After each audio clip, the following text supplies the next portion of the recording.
I instigated the Cardigan Castle Volunteers when I was 14, back in 1984.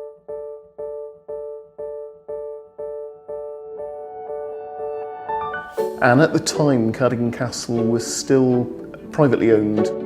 Well, in 1999, Miss Wood left the castle to go into a nursing home. The castle shuttered, derelict, left to basically fall into ruin. Locals weren't that happy about it. I started off clearing the vegetation, showing visitors around the site and trying to draw public attention to the plight of the castle. And we got the local newspaper interested. And the message that came back was that Cardigan Castle wasn't of significant national importance.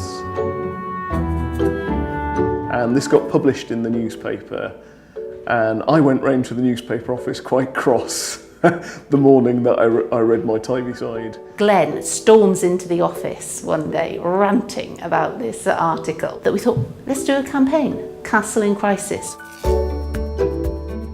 We launched a petition calling on Ceredigion, the local council, to either save the castle, buy it, or pass it on to a trust set up for the purpose of restoring it.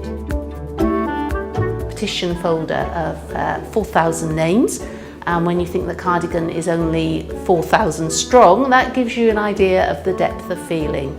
And we fundraised big. We got Prince Charles on board.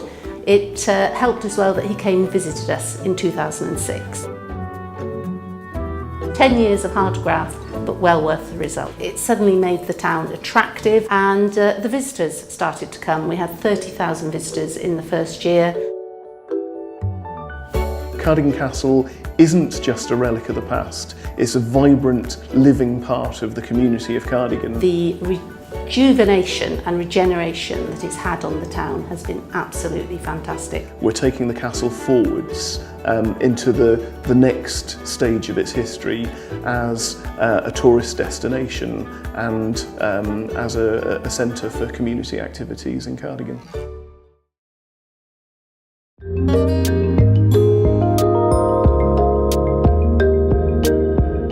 The facade of the building hasn't changed, and I think that surprises a lot of the visitors when they do come after hearing about the £30 million project redevelopment, but it's when they come through the doors that the wow factor really kicks in.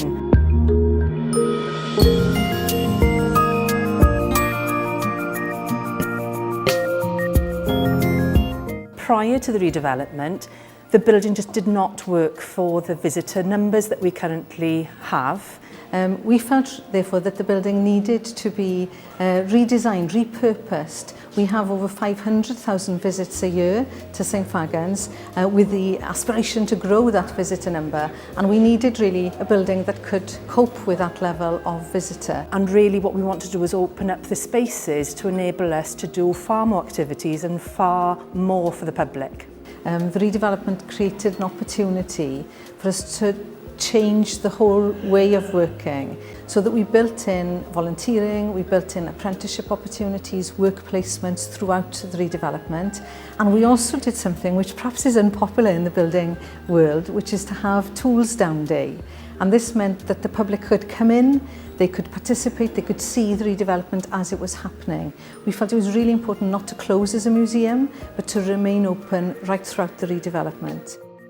It's really important for us as well in terms of the fundraising, that it's not just about getting money just for the build, it's more about engaging with people to keep them invested on the journey with us, and it's been fantastic that we've had contributions from community partners and other organisations as well along the way, and we're really investing in the destination in St Fagans as a place for us to work with other organisations in the future, and we really see that as sharing the benefit of that rather than just kind of keeping it to the project. The total contribution back to the Welsh economy was £27 million throughout that 3-year build period. So a significant amount of money that's been reinvested back into Wales. That's through local supply chains, that's using local subcontractors, also local employment. And it was really important to us as an organisation to make sure that this project supported the local economy. Iorwerth Peat, the first curator of the museum and one of the founders really of St Fagans Museum back in 1948, felt that museums needed to be relevant to the communities that they serve and that museums should keep evolving and changing. And we've tried to take that vision and therefore expand really the collections and become far more inclusive as a museum.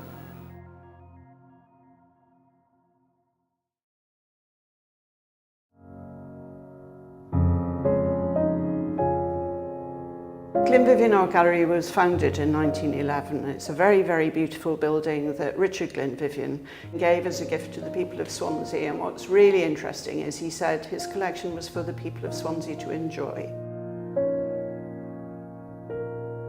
And that's an important word because when the current gallery team came to the gallery in 2000, we realised that the gallery really was in need of conservation, the building itself, but also one of the major problems was access to the gallery. Not only physical access, but access in every way. There was no way for our communities to join in.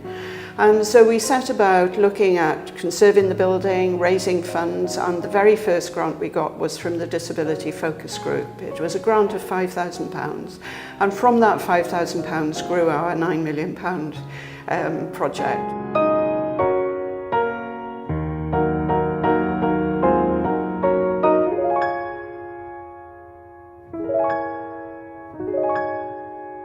We were building into the rock face of a historic residential community. We were trying to marry together 1970s architecture with Edwardian architecture and create a very, as I say, welcoming space that our current communities could feel was part of their cultural narrative and their cultural story. What we focus on particularly are disadvantaged people. So people that are poor, people that can't afford to come to places. Our gallery is free. They're able to join in for free and make art themselves. And this puts a great sense of well-being into the community. They have great confidence and the facilities we have enable this to happen. One of our neighbours is the foyer, which is a housing, supported housing for young people in making a transition maybe from care or from homelessness into being active and productive members of our community. What we wanted them to feel is that this gallery on their doorstep was also part of their community, something that they could participate in, and something they could also get involved with to learn new skills. And Richard Glynfyfyn, the original founder, spent his life collecting and enjoying art, and he believed that art could change your life, and that's in fact what the entire team here have believed for the last 15 years in putting this project together.